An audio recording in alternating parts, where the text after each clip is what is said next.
નમસ્કાર, આપ જોઈ રહ્યા છો નેશન પ્લસ ન્યૂઝ. હું છું આપની સાથે હિરલ પંડ્યા. કહેવાય છે કે મનમાં જો મક્કમ મનોબળ, મહેનત અને સ્વાભિમાનની ભાવના હોય તો ગમે તેવી કપરી પરિસ્થિતિને પણ સફળતામાં બદલી શકાય છે. આવું જ એક સુંદર અને ગૌરવવંતું ઉદાહરણ વડોદરા જિલ્લાના ઇટોલા ગામમાંથી સામે આવ્યું છે. Gujarat livelihood promotion company limited એટલે કે GLPC અને રાષ્ટ્રીય ગ્રામીણ આજીવિકા મિશનના ડિજિટલ સપોર્ટથી અહીંની ગ્રામીણ મહિલાઓ આજે આત્મનિર્ભરતા તરફ આગળ વધી રહી છે. સરકારના રાષ્ટ્રીય ગ્રામીણ આજીવિકા મિશન હેઠળ ગ્રામીણ અને ગરીબ પરિવારોને રોજગારી પૂરી પાડવા સતત કામગીરી કરવામાં આવી રહી છે. ઇટોલા ગામના સ્નેહ સખી મંડળની 10 બહેનોએ એકત્રિત થઈને ઉનાળાની ગરમીમાં પરંપરાગત અને આયુર્વેદિક ઠંડા શરબત બનાવવાનો ગૃહ ઉદ્યોગ શરૂ કર્યો છે. આ મંડળના સભ્ય સુમિત્રા બારોટ, જેઓ 3 વર્ષ પહેલા અન્યોના ઘરે કામકાજ કરીને માંડ પોતાનું ગુજરાન ચલાવતા હતા, તેઓ આજે વાર્ષિક 12 થી 15 લાખ રૂપિયાની કમાણી કરીને સાચા અર્થમાં લખપતિ દીદી બની ચૂક્યા છે. 3 વર્ષ પહેલા સુમિત્રાબેનની આર્થિક સ્થિતિ અત્યંત દયનીય હતી. બચતના નામે કંઈ જ ન હતું અને જરૂરિયાતના સમયે લેણદારો પાસેથી ઊંચા વ્યાજે પૈસા લેવા પડતા હતા. આ આર્થિક સંકટમાંથી બહાર નીકળવા તેઓ સખી મંડળમાં જોડાયા અને શરૂઆતમાં દર મહિને માત્ર 100 થી 200 રૂપિયાની બચત કરવાનું શરૂ કર્યું. ત્યારબાદ મંડળની તમામ 10 બહેનોના પરસ્પર સહકારથી તેમણે ઉનાળાની ઋતુને ધ્યાનમાં રાખીને અવનવા શરબત બનાવવાનું આયોજન કર્યું.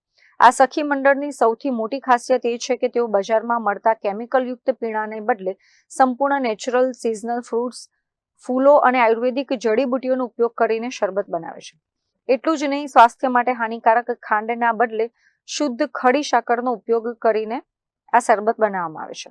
તેમના મેનુમાં વરિયાળી, બ્લ્યુબેરી, કોકમ, કાળી દ્રાક્ષ, કાજુ અંજીર, ખુશ, કેસર પિસ્તા, કેસર બદામ, લીચી, આદુ, લીંબુ, ફુદીના જેવા અદ્ભુત ફ્લેવર્સ શામેલ છે. શરબત ઉપરાંત આ બહેનો ઓર્ડર મુજબ હોમમેડ અથાણા અને પાપડ પણ બનાવી આપે છે.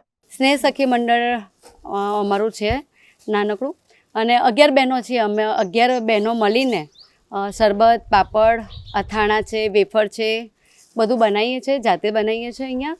અને એ વેચાણ અમે લોકો GLPC દ્વારા જે મેળાઓ થાય છે એની અંદર કરીએ છીએ.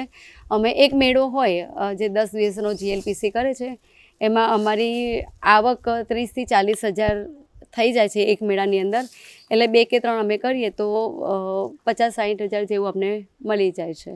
અને દર વર્ષે અમે જોવા જઈએ તો 12 થી 15 લાખ સુધીનો અમને આવક હોય છે. હું છેલ્લા 3 વર્ષથી સખી મંડળમાં જોડાયેલી છું. પહેલાં તો હું ઘરે જ બેસી રહેતી હતી, એટલે બહુ બધું ટેન્શન ને એ બધું રહેતું હતું. અને સખી મંડળ જોડાયા પછી અમે આ નાનકડો બિઝનેસ ચાલુ કર્યો, અને એમાંથી અત્યારે એક છોકરાઓ બી સારી રીતે ભણી રહ્યા છે મારા, અને એક ઇન્કમ છે. જે પહેલાં તો ઘરમાં આર્થિક રીતે બહુ તંગી રહેતી હતી, પણ હવે સારું છે કે છોકરાઓ સારી રીતે ભણી શકે છે. અત્યારે બેબી મારી CA કરે છે અને નાની રોબોટિક્સ. અત્રે ઉલ્લેખનીય છે કે GLPC દ્વારા આ બહેનોને પ્રોત્સાહન આપવા માટે રાજ્યભરમાં યોજાતા વિવિધ પ્રદર્શન મેળાઓમાં વિના મૂલ્યે વ્યવસાયિક સ્ટોલની ફાળવણી કરવામાં આવે છે. મેળાઓ અને ઘર બેઠા વેચાણના આ ઉત્કૃષ્ટ નેટવર્કિંગના કારણે આજે આ મંડળ વર્ષે અંદાજિત 12 થી 15 લાખ રૂપિયાની બમ્પર કમાણી કરી રહ્યું છે.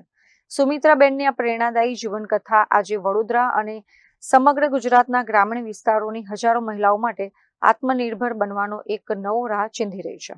Bureau report, Nation Plus News, Vadodara.